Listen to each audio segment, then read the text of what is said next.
अस्सलाम वालेकुम computer science students class 9। I hope बेटा आप लोग ठीक होंगे। और ये जो हमारी क्लासेस हैं ये बेसिकली एक क्विक रिव्यू है आप बच्चों के लिए, जिसमें चैप्टर्स को क्विकली जो इम्पोर्टेंट टॉपिक्स हैं उनका रिव्यू दिया जाएगा। उसके बाद आप लोगों को एक टेस्ट जो है वो दिया जाएगा, वो आप सॉल्व करके एज सुन एज मुझे पर्सनल नंबर पे सेंड कर देंगे। टेस्ट को प्रॉपरली टाइटल, नेम, क्लास और जो आपका रोल नंबर है वो इस पे लिखना है। उसके बाद आपका जो टेस्ट है वो चेक होकर उसी के जो नंबर्स हैं आपके ग्रुप में शेयर कर दिए जाएंगे। सो चैप्टर नंबर 1 की तरफ आते हैं, तो उसमें मैंने आप लोगों को जैसे बताया था कि टोटली जो हिस्ट्री है वो कंप्यूटर पर बेस्ड करती है। मींस के कंप्यूटर कैसे इन्वेंटेड किए गए, कंप्यूटर कैसे बनाए गए। तो शुरू में जो लोग थे वो कंप्यूटर्स के ना होने की वजह से, या उस वक्त कंप्यूटर नहीं थे, तो लोग जो हैं छोटे छोटे पत्थर हो गए, पत्ते हो गए, हड्डियाँ हो गई, जो पुराने वक्तों के लोग थे वो एक काउंटिंग के लिए यूज़ करते थे। इसी तरह फिर थोड़ा सा दौर एडवांस होता गया। जब एडवांस हुआ तो लोगों ने उसमें ये देखा कि अब हमारी जो कैलकुलेशन है वो ज़्यादा होती जा रही है, तो लोग फिर मशीन्स की तरफ आना शुरू हो गए।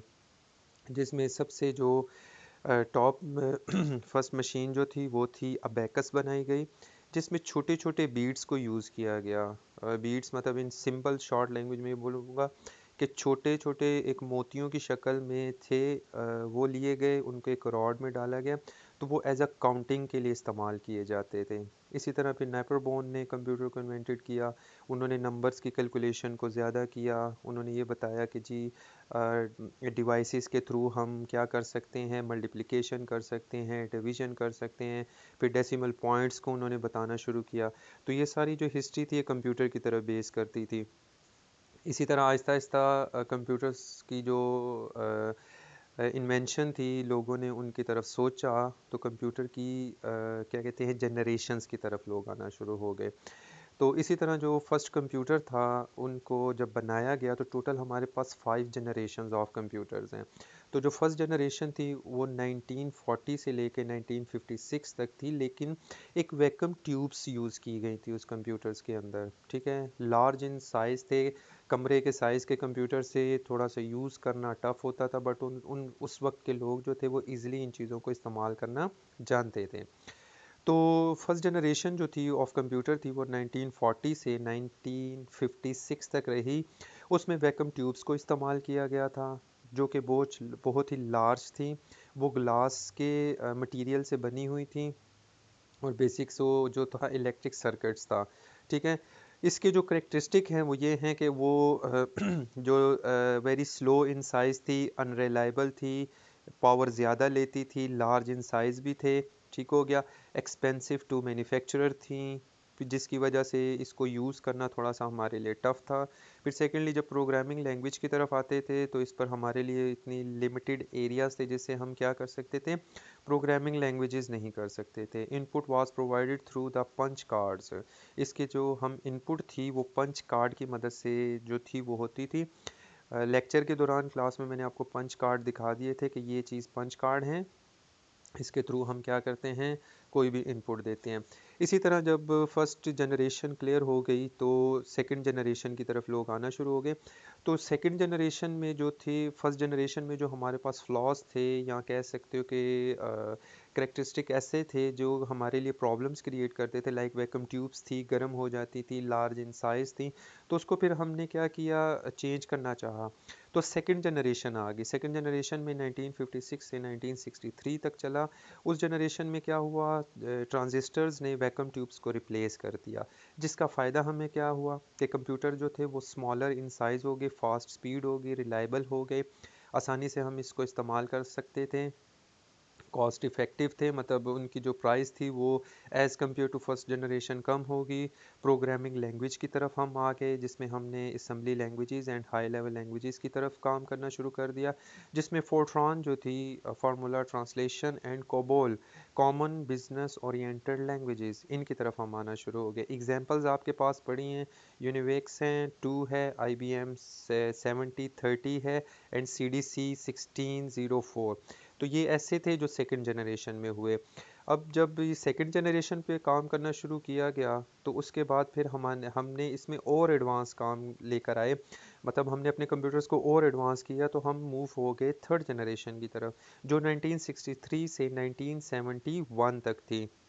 इसमें हमने ट्रांजिस्टर्स को जो थे रिप्लेसमेंट तो नहीं हुई, लेकिन हमने क्या किया, इसको आईसीस के साथ काम करना शुरू कर दिया, जिसमें जैसा कि हमारी डेफिनेशन में लिखा हुआ है, integrated circuit ICS which combine the multiple transistor on a single chip. तो सिंपल जैसे डेफिनेशन से जाहिर है कि इसमें हमने डिफरेंट ट्रांजिस्टर्स को क्या किया था, एक सिंगल चिप के ऊपर ले आए थे। उससे हमें जो थे हमारे कंप्यूटर की जो स्पीड थी और बेहतर शुरू हो गई, जिसमें से सबसे बेस्टली क्या था, हम सिग्निफिकेंटली जो स्मॉलर फास्टर एंड एफिशिएंट थे। कंप्यूटर का साइज़ छोटा हुआ, फास्ट हुआ और एफिशिएंट हो गया, जिससे कंप्यूटर रिलायबल भी थे। प्लस इसमें हमने क्या इंट्रोड्यूस करवा दिया, जो मेन इंपॉर्टेंट पॉइंट है, कीबोर्ड्स एंड मोनीटर्स आ गए। उसके बाद एग्जांपल ये है कि IBM सिस्टम 360 एंड CDC 6600 ये इंट्रोड्यूस होना शुरू हो गए। उसके बाद हम फोर्थ जनरेशन की तरफ चले जाते हैं, तो 1971 से प्रेजेंट जो है अभी तक हमारे पास जो है वो ये वाली जनरेशन जो है ये चल रही है। Fourth generation development of the processors which integrated entire processing unit onto the single chip using the LSI large scale integration and VLSI very large scale। अब इसके करेक्टरिस्टिक में ये आता है कि इसकी स्पीड और फास्ट हो गई, साइज़ जो था वो और छोटा हो गया, हमने इसमें ग्राफिकल यूज़र इंटरफेस को इंट्रोड्यूस करवा दिया, प्लस मल्टीमीडिया की जितनी भी कैपेबिलिटीज़ थी वो आ गई। प्लस इसमें हमारे पास जो थी प्रोग्रामिंग लैंग्वेजेस आना शुरू हो गई, जो कि C plus plus, Java and Python जो थी। उसके बाद हमने जब मूव किया तो हमारे पास आ गई थी फिफ्थ जनरेशन। तो फिफ्थ जनरेशन में हमने ये चीज़ को जज किया कि हमारी फिफ्थ जनरेशन जो है वो एआई पर काम करना शुरू हो गई है, जिसको हम आजकल के दौर में आजकल भी और पहले भी यही कहा जाता था, artificial intelligence, natural languages processing. ठीक है, इसके करेक्टरिस्टिक्स क्या हैं, ये कैपेबल थी, आराम से इस्तेमाल होने वाली थी, इसके जो हमारे पास जो दूसरी जनरेशन्स के फ्लॉज थे वो ख़त्म होना शुरू हो गए, और हमारे जो कंप्यूटर की जो स्पीड थी वो और बेहतर हो गई। इसकी जो बेस्ट जो था एक्सपर्ट सिस्टम जो था वो रिबोट्स था। हमने मतलब क्या किया, एआई के थ्रू हमने रिबोट्स पर काम करना शुरू कर दिया। फिर हम मूव करते हैं व्हाट इज़ अ सिस्टम। तो सिस्टम क्या है जी, इंटरकनेक्टेड द कंपोनेंट्स हैं, जिसमें हमारे पास स्पेसिफिक गोल्स जो है वो हम क्लियर करते हैं। हमारे पास सिस्टम है, हम उसको एक स्पेसिफिक टास्क देते हैं, वो हमें वो टास्क को सॉल्व करके हमारे जो आंसर्स हैं, सूटेबल आंसर है वो प्रोवाइड कर देता है। इसी के साथ सिस्टम जब हम बात करते हैं तो हमारे पास दो तरह के सिस्टम आ जाते हैं, एक है नेचुरल एंड आर्टिफिशियल सिस्टम। एक नेचुरल सिस्टम है, एक आर्टिफिशियल सिस्टम है, जिसको हम एआई कहते हैं। Natural systems occur originally in the nature, characterized by the self-regulation, adaptability and stability। अब यहाँ पर देखते हैं तो हमारे पास जो नेचुरल सिस्टम से रिलेटेड जितने भी प्रोग्राम्स हैं वो लाइक नेचुरल सिस्टम्स में हम सबसे पहले ये कहेंगे कि इकोसिस्टम्स वगैरह को हम मेजर देखते हैं कि भाई सिस्टम्स के थ्रू जज करते हैं। फिर फॉरेस्ट्स हैं, ग्रास लैंड्स हैं, ठीक है। फिर वेदर की प्रिडिक्शंस जो हैं, इन चीज़ों को देखा जाता है।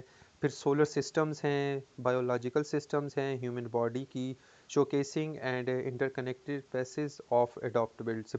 तो ये सारी चीज़ें ऐसी हैं जिसके थ्रू हम जब फिफ्थ जनरेशन पर काम करते हैं तो फिफ्थ जनरेशन के साथ साथ ये सिस्टम्स हमारे पास नेचुरल सिस्टम्स की तरफ चले जाते हैं एंड आर्टिफिशियल सिस्टम्स की तरफ चले जाते हैं।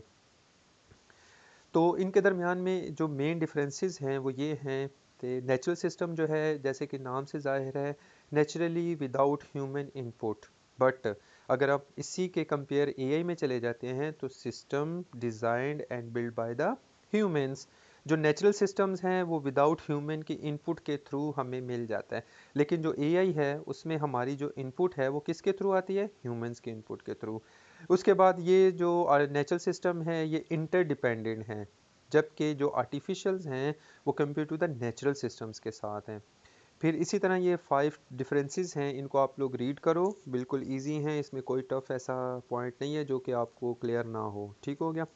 आगे जब हम जाते हैं तो फिर हमारे पास कोर ऑफ कंपोनेंट्स आ रहे हैं, जिसमें हमारे पास कंप्यूटर सिस्टम्स हैं, जिसमें से हमारे पास दो तरह के जो हैं सिस्टम्स हैं। एक हमारे पास इनपुट डिवाइसेस हैं और दूसरे हमारे पास आउटपुट डिवाइसेस हैं। इनपुट डिवाइसेस की सिंपल सी डेफिनेशन ये है कि those devices through which we can enter the data, ऐसी डिवाइसेस जिनके थ्रू हम कंप्यूटर के अंदर डेटा को फीड करते हैं, इंटर करते हैं, वो हमारी इनपुट डिवाइसेस कहलाती हैं। जिसमें से हमारे पास जो टॉप लिस्टेड हैं वो कीबोर्ड है, माउस है, माइक्रोफोन है, स्कैनर है, बारकोड रीडर है, डिजिटल कैमरा है एंड टच स्क्रीन है। ये सारी की सारी इनपुट डिवाइसेस मैंने आपको डिटेल में एक्सप्लेन की हुई हैं और आप लोगों ने लैब में भी इन चीज़ों को देखा हुआ है। इसमें से जो मुझे लग रहा है वो आपको थोड़ा सा जो टफ महसूस होगा वो बारकोड रीडर है, तो इसका मैं आपको एक्सप्लेन कर देता हूँ। Scans the barcodes on the products to extract the information such as price, product details, or inventory data, commonly used in the retail and the simple. अब देखें इसमें हमारे पास जो फॉर एग्जांपल के तौर पर आप किसी भी ग्रॉसरी स्टोर्स पर चले जाते हैं तो वहाँ पर एक स्कैन कोडर आपको नज़र आता है, जिसको हम कहते हैं बारकोड रीडर। आपकी बुक्स के ऊपर भी है। सिंपल सी लैंग्वेज में ये बोलूँगा कि अक्सर आप व्हाट्सएप को कनेक्ट करते हो तो वो स्कैन कोड जो आते हैं वो आपके बारकोड स्कैन कोड्स होते हैं। वो जिस डिवाइस के थ्रू स्कैन किया जाता है उसको बारकोड रीडर कहते हैं। कुछ हमारे पास प्रोडक्ट ऐसी हैं बाकी नेशनल ब्रांडेड एंड जो इंटरनेशनल ब्रांड्स प्रोडक्ट्स ऐसी हैं जिनके ऊपर बारकोड आते हैं। वो बारकोड के ऊपर जो डिटेल्ड है वो सारी की सारी फीड की जाती है। मतलब ये है कि जब आप उसको स्कैन करते हो तो प्रोडक्ट की डिटेल के किस कंपनी की है, ये मतलब इसको बनाया है जिस कंपनी ने है वो क्या है, फिर इसकी प्राइस है, फिर उसकी प्रॉपर डिटेल है कि इसकी प्रोडक्ट के अंदर क्या क्या चीज़ें मौजूद हैं। तो जब आप उसको स्कैन करते हो तो वो सारी की सारी डिटेल आपको ज़ाहिर हो जाती है। तो ये थी हमारी कुछ इनपुट डिवाइसेस। कीबोर्ड अगर आपको पता है कि बटन्स हैं, उनसे हम कोई भी डेटा को इंटर करते हैं टेक्स्ट फॉर्म में। स्कैनर से हम इमेजेस को स्कैन करते हैं, डॉक्यूमेंट्स को स्कैन करते हैं, जो कि उनको कन्वर्ट कर देता है डिजिटल फॉर्मेट में। फिर इसी तरह हमारे पास डिफरेंट डिवाइसेस हैं। फिर उसके बाद आ जाता है हमारे पास सिस्टम यूनिट।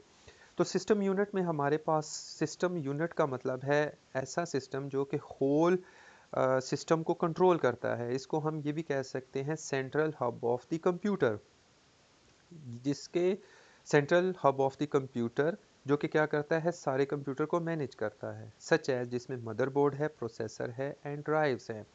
सबसे जो बेस्ट है हमारा सेंट्रल हब है वो है मदरबोर्ड। मदर जैसे सिंपली सादा लफ्ज़ों में ये बोलूँगा कि एक माँ है जो कि सारी चीज़ों को कंट्रोल करती है।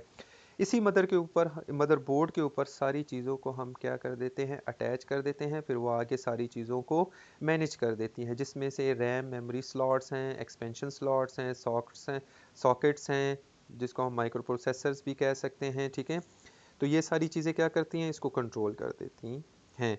उसमें फिर जब हम देखते हैं तो ALU आता है, जिसको कहते हैं अर्थमेटिक लॉजिकल यूनिट। ये अर्थमेटिक लॉजिकल यूनिट का काम है कि जितने भी कैलकुलेशन काम हैं वो सारा अर्थमेटिक लॉजिकल यूनिट ही कंट्रोल करता है। उसके बाद आ जाता है control unit, manages and directs all the system activities including the execution of the instructions.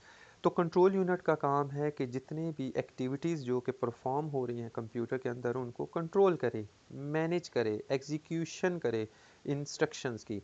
उसके बाद आ जाते हैं हमारे पास रजिस्टर्स। तो register storage space is within the CPU used to during the processing to hold the data. ये data को hold करता है। उसके बाद आता है स्टोरेज डिवाइसेस हैं। स्टोरेज डिवाइसेस में हमारे पास हार्ड डिस्क है। हार्ड डिस्क एक डिस्क की फॉर्म ही है जिसमें डेटा परमानेंटली तौर पर स्टोर हो जाता है। वहाँ से आप जब चाहें डेटा को ले भी सकते हैं, डेटा फीड भी कर सकते हैं। ये इसकी डिफरेंट टाइप्स हैं जो कि आपको गीगाबाइट्स में भी मिल जाती है, टेराबाइट्स में भी मिल जाती है। इसके अंदर सारी एप्लीकेशंस भी स्टोर्ड है। Second one is SSD, solid state drive, is a modern data storage device that uses the ICS store information unlikely traditional hard disk।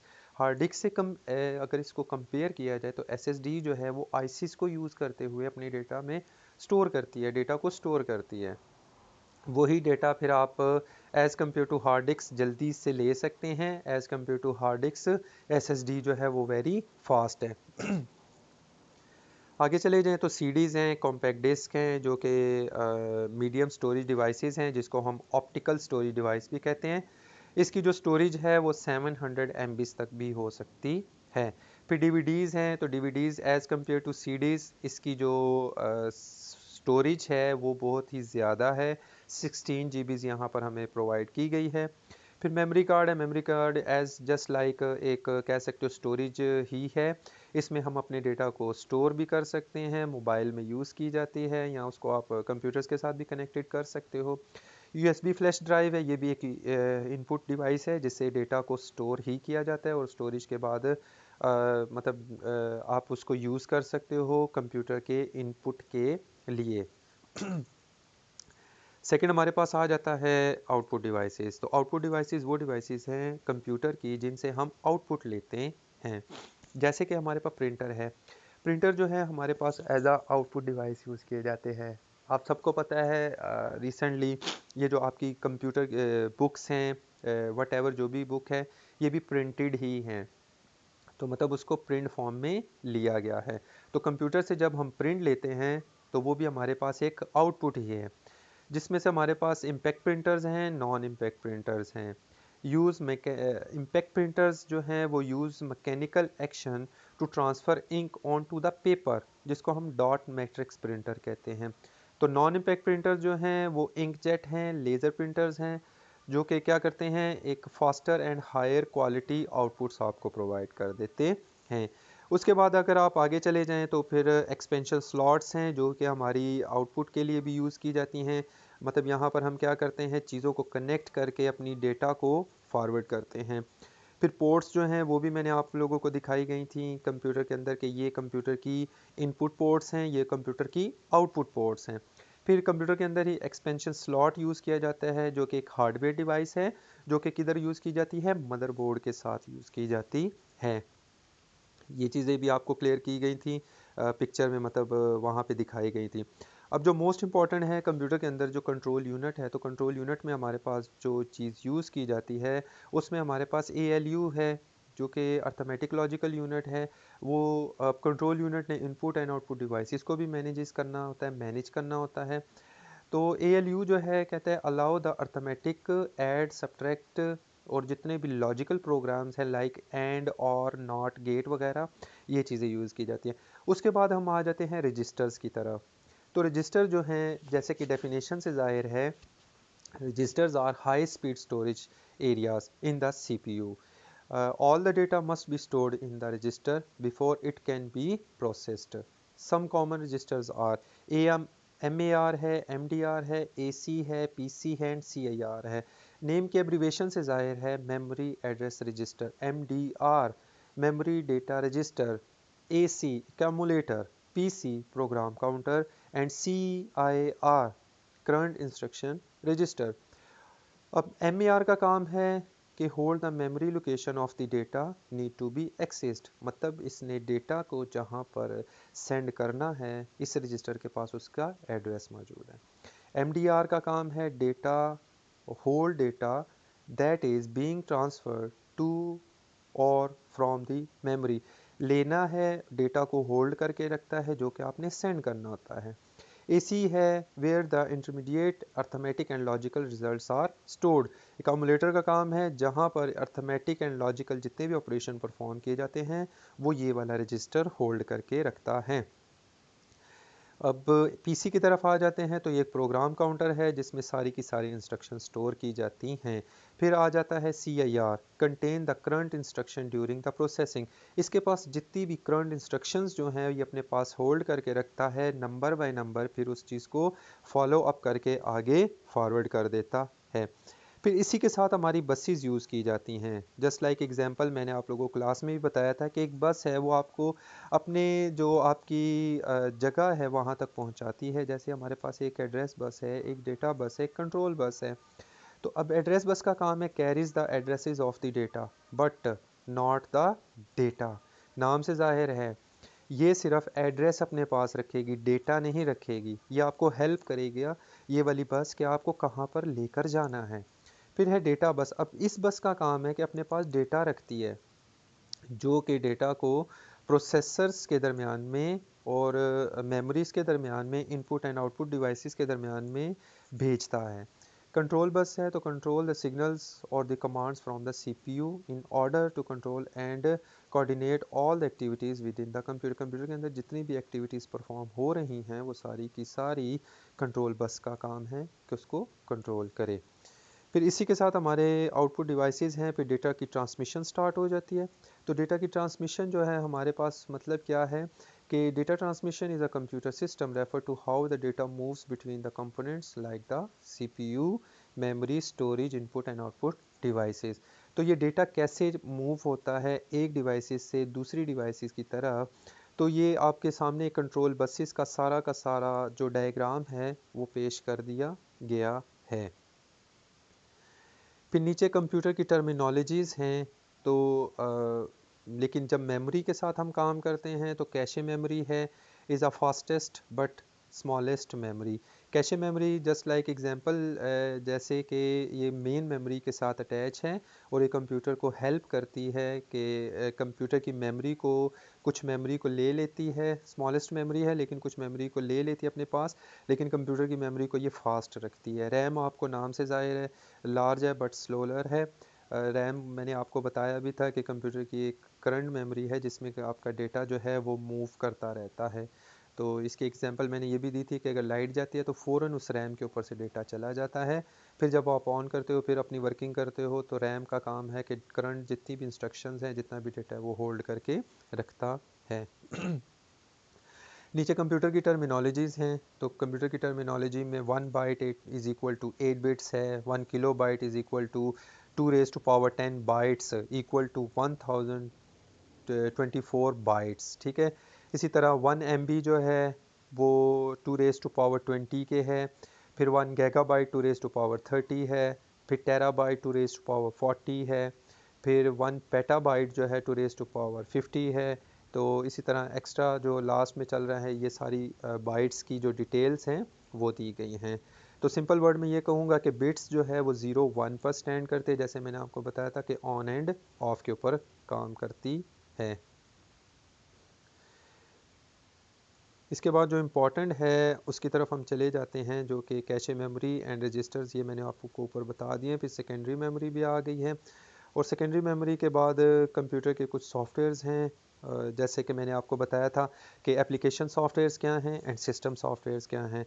तो एप्लीकेशन सॉफ्टवेयर्स वो सॉफ्टवेयर्स हैं जो मैंने आपको बताया कि प्ले स्टोर से अपनी नीड के लिए आप लोग यूज़ करने के लिए डाउनलोड करते हो, वो मोबाइल में भी एंड सिंपली कंप्यूटर्स में भी हैं। सिस्टम सॉफ्टवेयर जो बिल्ट इन सॉफ्टवेयर्स होते हैं जो आपको प्रोवाइड कर दिए जाते हैं, जो कि सिस्टम के सॉफ्टवेयर को हैंडल करने के लिए यूज़ किए जाते हैं, उनको कहते हैं सिस्टम सॉफ्टवेयर। अब एप्लीकेशन सॉफ्टवेयर जब आप इंस्टॉल कर लेते हो तो इसको भी सिस्टम सॉफ्टवेयर ही डील करते हैं, मतलब हैंडल करते हैं यूज़ करने में। ठीक हो गया जी। तो नेक्स्ट क्लास में हम आपको बताएंगे कि कंप्यूटर के सॉफ्टवेयर्स क्या हैं एंड उसी के साथ आपके level and high level languages के बारे में क्लियर कर देंगे। तो नेक्स्ट क्लास आपकी जो है वो पेज नंबर 25 टू 26 से स्टार्ट हो जाएगी। सो इसके बाद आपके साथ एक टेस्ट शेयर किया जाएगा, तो बेटा यहाँ से फिर टेस्ट भी आप लोगों ने डन करके तो एज़ सुन एज़ मुझे मेरे नंबर के ऊपर शेयर कर दें। Thank you so much.